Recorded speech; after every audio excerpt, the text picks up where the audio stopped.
बिस्मिल्लाहिर्रहमानिर्रहीम। अस्सलाम वालेकुम। मुजीब होम्योपैथिक क्लिनिक से मैं डॉक्टर आसफ आपकी खिदमत में हाजिर हूँ।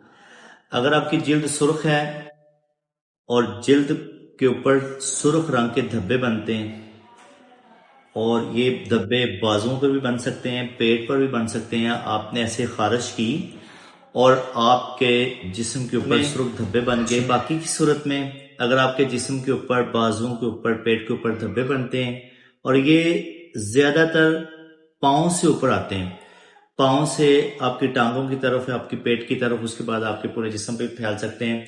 इसको छिपाकी भी कहते हैं, एलर्जी कहते हैं इसको। अब ऐसे खारिज करते हैं, रेड रेड निशान बन जाते हैं। खास तौर पे ये औरतों को ज्यादा बढ़ते हैं किचन के काम के दौरान, जब आप मतलब बर्तन वॉश कर रहे हैं, केमिकल वाली चीजें उनके साथ अगर आप हाथ के साथ आप काम कर रहे हैं तो उसकी वजह से भी आपको हो सकते हैं। आप कपड़े धोते हैं तो सर्फ या साबुन के इस्तेमाल से भी आपको ये एलर्जी हो सकती है।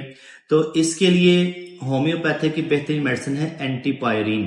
एंटीपायरिन 200 ताकत में 2 ड्रॉप सुबह, 2 ड्रॉप शाम को पिए। इसके साथ आपका ये एलर्जी वाला मसला हल हो जाएगा।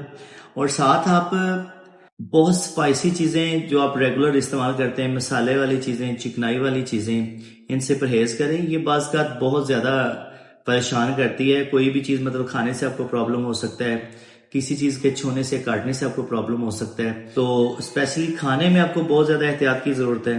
रात को सोने से पहले आप जिस्म के ऊपर जो आपके मतलब जिस्म के आज़ा, कपड़े जहां नहीं पहन सकते, हाथ पांव चेहरे, उसके ऊपर कोई लोशन वगैरह का इस्तेमाल करें, ये भी जरूरी है। और एंटीपायरिन के इस्तेमाल से आपका ये मसला हल हो सकता है। अस्सलाम वालेकुम।